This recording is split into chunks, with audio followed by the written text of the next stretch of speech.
you crying? And I'll come with me, sir. Hey, offer money. Hey, baby Tina.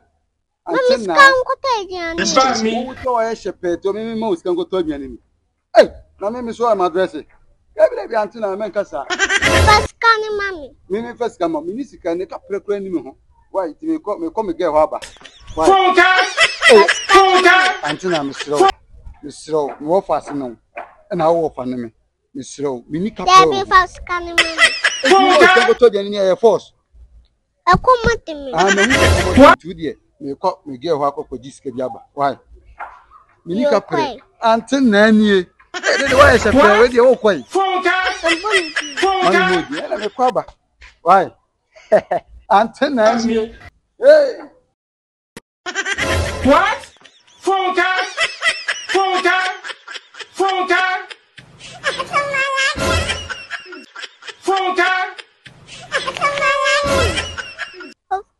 For money at the Quacharato, and I mean the Quachaman.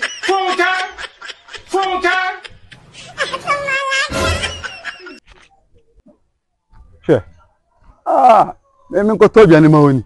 Okay? Maybe this can go to 1 year to sell. Also, I shepherd, I cry, and Papa was a crown. Almost 2 million. Ready? What? No. No. And it's getting that. No. Me. What?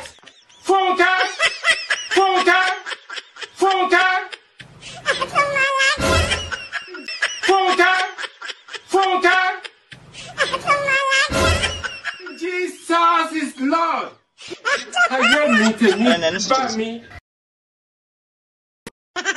What?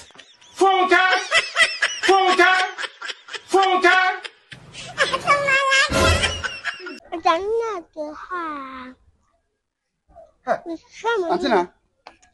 Ah, Antina, who you are? You baby, now for vegetable.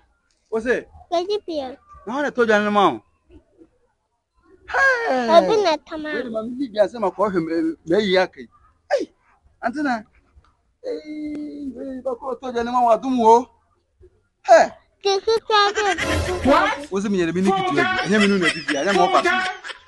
Ah, don't you do? Now, come on.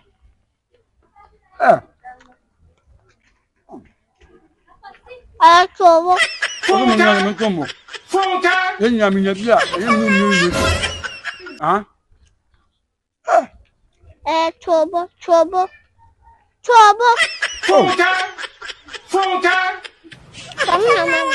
not going to do more than pound. Huh? Then you do.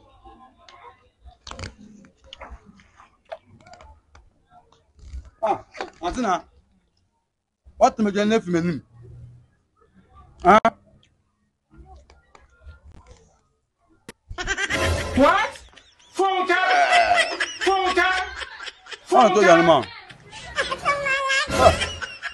Miska, and you tell me, come on. Who told you? I'm my head. Let me query. Let me go tell you what wasn't me. And the people know when I fire. Come on. Eh, Antina. Ah, that be Antina. Open so chese. Agani yin na ebedi. Baby. Ah. Unko ntimi ni agani we bi mi ni agani we fi enye mi no nedi. Ah. Ana tun wa nta. What's that to me ganako? What? Utimo den sa. Madam. Sika na mti akoto eja no. Yeni na yedi. What? What's that?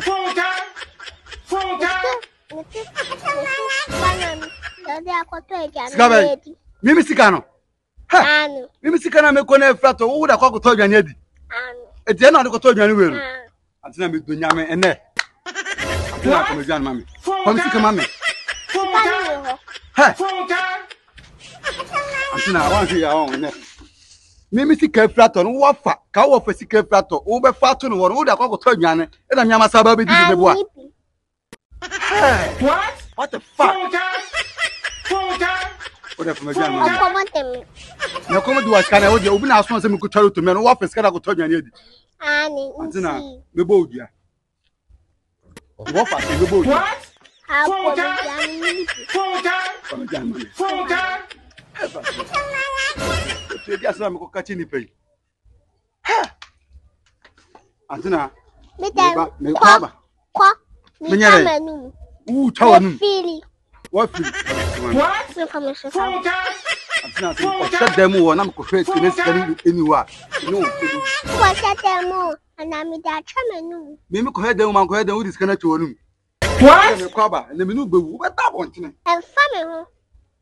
The menu. What? Full time.